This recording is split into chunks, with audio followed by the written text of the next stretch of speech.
बिस्मिल्लाहिर्रहमानिर्रहीम। दुनिया में एक ऐसी किताब भी है जो ये दावा करती है कि इस किताब में मौजूद हर चीज़ सच है और इसमें कोई बातिल चीज़ दाखिल हो ही नहीं सकती। ज़ालिकल किताबु ला रैब फ़ीह। ये बहुत बड़ा दावा है।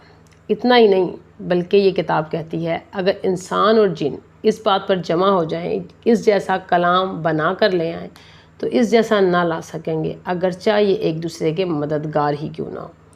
कुरान इल्म मार्फत और इस सारे कायनात का एक ख़जाना है और अल्लाह का वादा है कि हम इंसानों को वक्तन फ़वक्तन निशानियाँ दिखाते रहेंगे, ख़ास तौर पर मुनकरीन को। ज़माना बदलता रहेगा मगर किताब इलाही का सबसे बड़ा कारनामा ये है कि वह हर दौर के लिए मौसर है। मैथ्स किसी के साथ जानिबदार हरगिज़ नहीं होता, इसका रिज़ल्ट डेफिनेट होता है। और आज हम रियाजी के हवाले से देखेंगे कि किस तरह ये किताब मोजज़ों का मोजज़ा है। और आज के टेक्नोलॉजिकल दौर ने ये बात की तायद भी की है कि कुरान का एक एक हर्फ इतनी कैलकुलेशन के साथ था, इतनी फार्मूलेशन और उसमें फिट इन है कि इसकी सीक्वेंस को हिलाया भी नहीं जा सकता। और सीक्वेंस ऑफ वर्ल्ड लफ्ज़ों का मौज़ा तो आप पिछली वीडियो में सुन ही चुके हैं।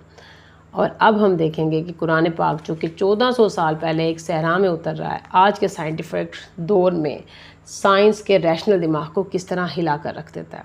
गैरी मिलर के साथ भी ऐसा ही हुआ। ये एक मैथमेटिशियंस हैं और इसके साथ साथ ईसाई मिशनरी भी थे। इनके मुताबिक मैथमेटिक्स के ज़रिए हम किसी चीज़ का मंतकी और गैर मंतकी होना साबित कर सकते हैं। और इन्होंने देखा कि बाइबल के अंदर जो फॉल्ट्स हैं मुमकिन तौर पे कुरान पे भी ऐसे ही होंगे। यही सोचकर उन्होंने कुरान के ड्रॉबैक्स को ढूंढना शुरू किया। इनका मकसद ईसाईयत की तबलीग थी मगर तहकीक के बाद और नताइज इससे बरअक्स निकले।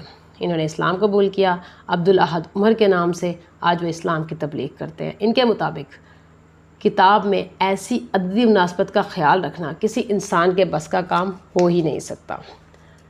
रियाजी के अदद 19 को सामने रखें और फिर कुरान मजीद को इस हवाले से देखते जाएं।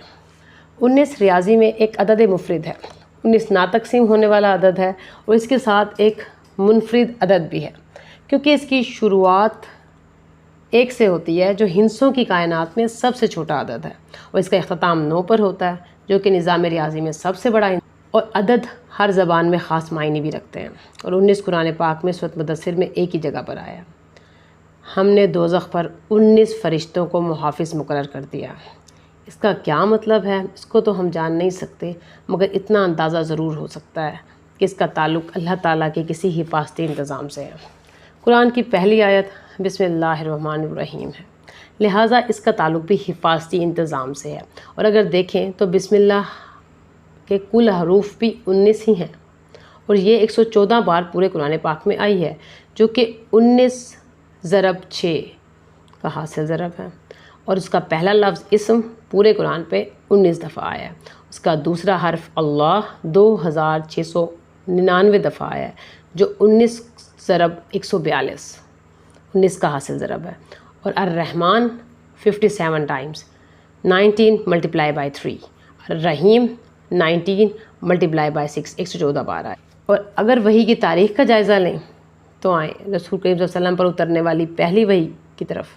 ये सूरत अलग की पहली 5 आयात हैं और यहीं से 19 के फार्मूले का आगाज़ भी होता है। इन 5 आयात के कुल अल्फाज 19 हैं और कुल हरूफ 76 जो कि 19 का हासिल ज़रब है।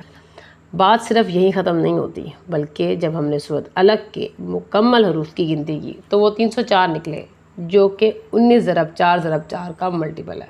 मज़ीद कैलकुलेशन की गई तो इनके मुताबिक सूरत अलग कुरान पाक में 96 नंबर सूरत है और इसके आखिर से गिनती की जाए तो सूरत का नंबर 19 बनता है। और इब्तदा से देखें तो ये इस सूरत से पहले 95 सूरतें हैं 95 जो कि 19 मल्टीप्लाई बाई 5 हासिल ज़रब है। इससे ये भी साबित हो जाता है कि सूरतों के आगे पीछे की तरतीब भी अल्लाह की तरफ से है, इंसानी नहीं है, अल्लाह के इजाफी निज़ाम का हिस्सा है। अब देखें सबसे आखिर में नाजिल होने वाली सूरत नसर, और ये देखने के बाद खुशगवार हैरत होती है कि यहाँ भी अल्लाह ने 19 की अदद को मलूज़ खातिर रखा है। सूरत नसर के अल्फाज भी 19 ही हैं। यूँ कलाम अल्लाह की पहली और आखिरी सूरत ठीक हिसाबी कायदे से नाजिल होती है। अब ये महज इत्तफ़ाक़ नहीं हो सकता क्योंकि अल्लाह की किसी भी आयत में बिल्कुल भी कोइंसिडेंट इत्तफ़ाक़ नहीं है और इसका हिसाब लगाना इंसानी बस की बात भी नहीं है। और सूरत कहफ़ के अंदर काफ को जमा किया गया तो वो 57 निकले जो अगेन 19 ज़रब 3 मल्टीपल ऑफ 90, और हामीम 57, काफ उसमें भी 57 दफ़ा आया है। और अगर इन दोनों को जमा किया जाए तो कुल काफ बनते हैं 114, जो कि मल्टीपल है 19 ज़रब 6। बिस्मिल्लाह खुद कुरान पाक में 114 दफ़ा आई है और ये भी मल्टीपल है 6 का, और कुरान पाक में सूरतें ये भी मल्टीपल है 6 का।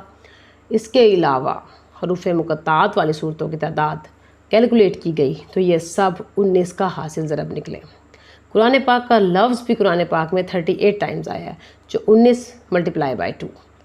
The Quran is indeed a miracle itself. I don't believe anyone to still have doubt about. Assalamu alaikum.